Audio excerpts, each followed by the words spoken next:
A paz do Senhor, estamos aqui mais uma vez para falar da palavra de Deus, que é linda, poderosa e gloriosa. Estamos falando no livro de Juízes.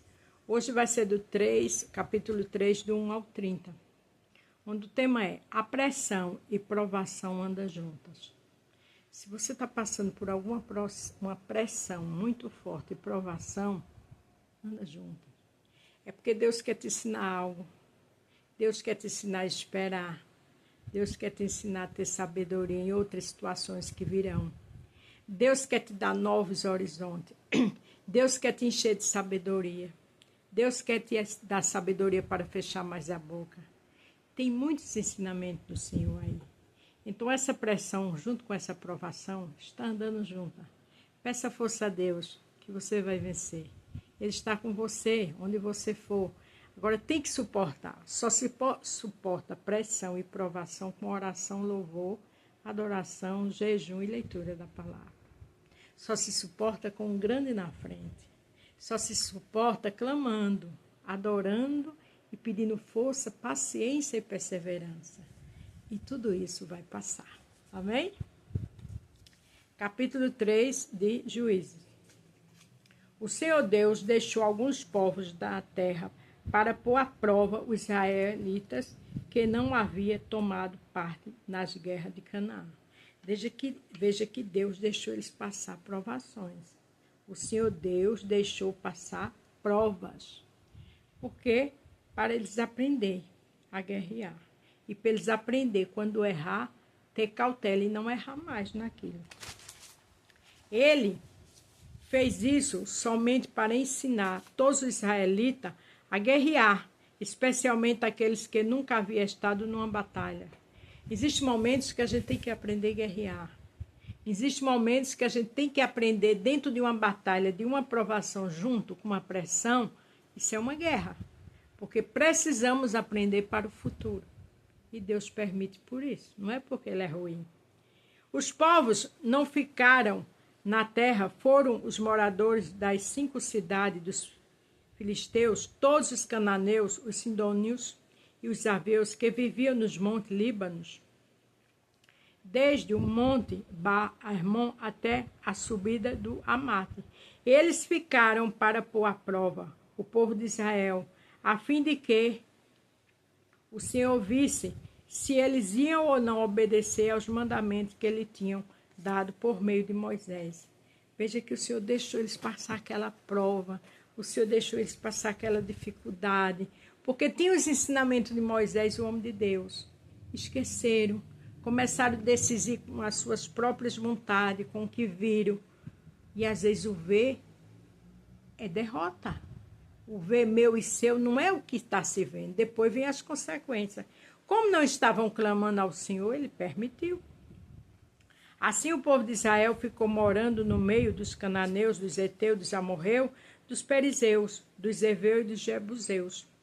Os israelitas cansaram com essa gente e adoraram os seus deuses. Veja que os israelitas não é cansaram. Os israelitas casaram com essa gente e adoraram os seus deuses. Porque quantas vezes o pastor não dá conselho para você não casar com pessoas de outra religião? Porque depois é mais fácil aquelas pessoas te levar para o mundo dela do que você trazer ela para cá. Porque o espírito está pronto, mas a carne é fraca. Esse povo esqueceram de tudo que Moisés, na orientação de Deus, falou para eles. Agora estava casando com outros povos que adoravam outros deuses e aí começaram a perecer. Aí veio a pressão e a provação. O povo de Israel esqueceu o Senhor, seu Deus, pecou contra ele e adorou os deuses dos cananeus, os postes dos seus ídolos, Azerá. Veja, começaram a adorar os postes, os ídolos. Isso é muito sério, os postes. Minha gente, a gente tem que estar buscando o Senhor. A gente tem que estar lendo a palavra para não cair em abismo. Por isso o Senhor ficou muito irado com Israel e deixou que Cuxa-Rizataim, rei da Mesopotâmia, e os conquistasse, e o povo de Israel foi dominado por eles durante 8 anos. Veja que esse rei dominou eles, conquistou eles. Sabe o que é conquistar? é quando a gente perde a visão. Sabe quando o mundo conquista? Quando você esquece de vigiar e começa a se encantar com uma coisa que lá na frente é abismo. As más conversações corrompem os bons costumes. Daqui a pouco vem a dor, o afastamento de Deus, as consequências e o sofrimento. Aqui passaram 8 anos na mão desse rei.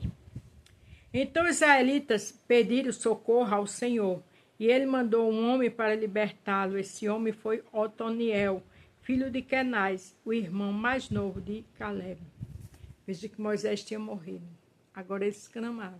Aí Deus manda outro para orientar, para ser o guia espiritual, para ajudar eles. Ele foi guiado pelo Espírito de Deus, o Senhor se tornou o líder de Israel, e Otoniel foi para a guerra, o Senhor fez com que ele vencesse o rei da Mesopotâmia. Veja que aí esse líder venceu a guerra. Por quê? Porque tinha uma pessoa de visão de Deus. É necessário que eu e você esteja perto de pessoas que somam, que têm visão de Deus, para depois não cair, não fazer acordo, e grande é o sofrimento.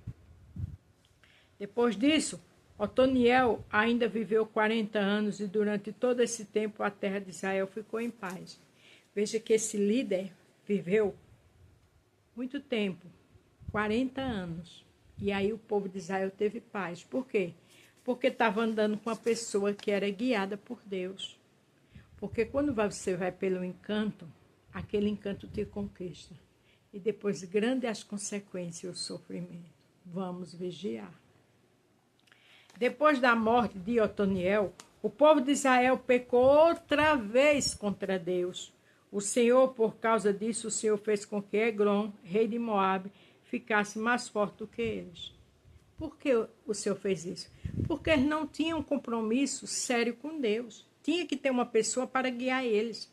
Quando a pessoa morria, eles caíam. Sabe o que é isso?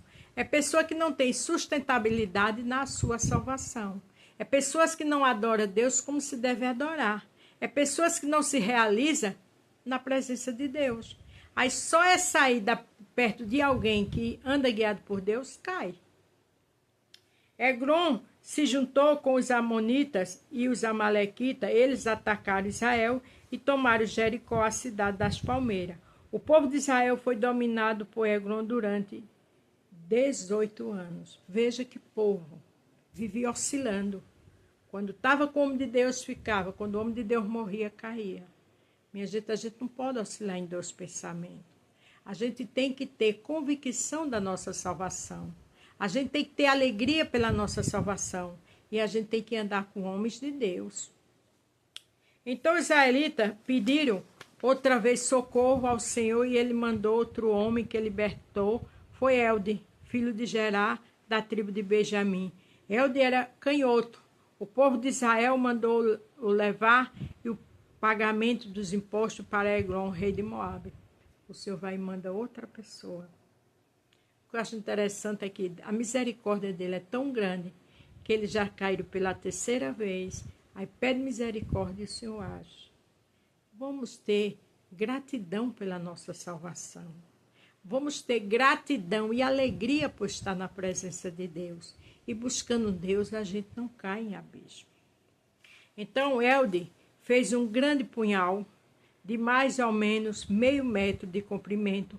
Ele amarrou o punhal debaixo da roupa do lado direito. Dessa vez o Senhor arrumou um homem escolheu um homem muito determinado, um homem de guerra. Porque servo de Deus tem que ter determinação para agir na hora certa. Não é ficar em 2 pensamentos, não. Nem ir na cabeça de ninguém. É orar e Deus orienta. E foi levar os postes a Eglon, que era muito gordo. Depois de entregá-los, Elde mandou embora os carregadores, mas ele voltou do lugar onde estavam as imagens de pedra, perto de Gigal, e disse ao rei: Ó rei, tenho uma informação secreta para lhe dar. Então o rei ordenou que todos os outros saíssem da sala, e todos saíram. Esse era astuto. Mas a Bíblia diz que a gente tem que ser prudente igual uma serpente. Não que hoje a gente vai fazer isso aqui, porque essa época tinha muitas guerras, né? Muita morte. A nossa guerra hoje é de joelho. O rei estava sentado na sua sala de verão, No terraço, Eude chegou perto dele e disse: tem um recado de Deus para o senhor, ó rei. O rei se levantou. Então Eude, com a mão esquerda, tirou o punhal que estava no seu lado direito e o enterrou na barriga de Eglon. Coisa pesada, né? Mas naquela época era guerra. E esse rei, o povo de Israel estava na mão dele. E veja que ele era cheio de ídolos. O punhal entrou até o cabo e a gordura o cobriu, porque Eude não o tirou da barriga do rei. E a ponta do punhal apareceu entre as suas pernas. Quer dizer, era um homem determinado, ousado, né? Em seguida, Eude trancou a porta, saiu pela janela. Hoje eu e você tem que ser determinada, não para fazer esse tipo de coisa, mas para orar, para se afastar de pessoas que não glorificam o nome de Deus na sua vida e que não soma, só te atrapalha. E foi embora. Aí os empregados chegaram e viram que a porta estava trancada, porque até isso ele deixou trancada. Então pensaram que o rei tinha ido ao banheiro. Esperaram muito tempo, mas como ele não abria a porta, pegaram a chave e abriram, e o rei estava morto, caído no chão. Enquanto eles estavam esperando, Eude fugiu, passou pelas imagens de pedra e foi para Sairé. Quando chegou lá, nas montanhas de Efraim, ele tocou uma corneta de chifre de carneiro para chamar os homens de Israel para lutar. Ele os guiou montando abaixo, dizendo: segue-me, o Senhor Deus deu a vocês a vitória sobre os inimigos dos Moabitas. Então os israelitas seguiram e tomaram o lugar onde os moabitas costumavam atravessar, o Rio Jordão, e não deixaram ninguém atravessar. Ele, como líder, foi chamar o povo para concluir, para destruir os inimigos do Senhor. Nessa batalha, eles mataram mais ou menos 10.000 soldados moabitas, todos fortes e valentes. Veja que eram homens fortes e valentes. Mas quando Deus está comigo e com você, não tem ninguém mais forte. Você pode ver na sua frente um gigante. Davi derrubou o gigante e matou, porque Deus era com ele. Se Deus está com você e comigo, não tem gigante que não caia por terra. Aleluia. E nenhum escapou. Assim os israelitas derrotaram Moabe naquele dia e houve paz na terra de Israel durante 8 anos. Quando se está com Jesus, tem paz. Quando se está com Jesus, tem livramento. Quando se está com Jesus, ele orienta, ele abençoa. Então, em nome de Jesus, não se prenda a coisas que não vai glorificar o nome de Deus. Cuidado com seus olhos, com que você se encanta, porque amanhã é problema. Lembre-se do tema? A pressão e provação andam juntas. Esse povo passava por muita provação e pressão quando ele se afastava de Deus. Mas quando estava com o homem de Deus, era vitória. Que eu e você ande com homens de Deus. A paz do Senhor. Fique todos com Deus e até amanhã.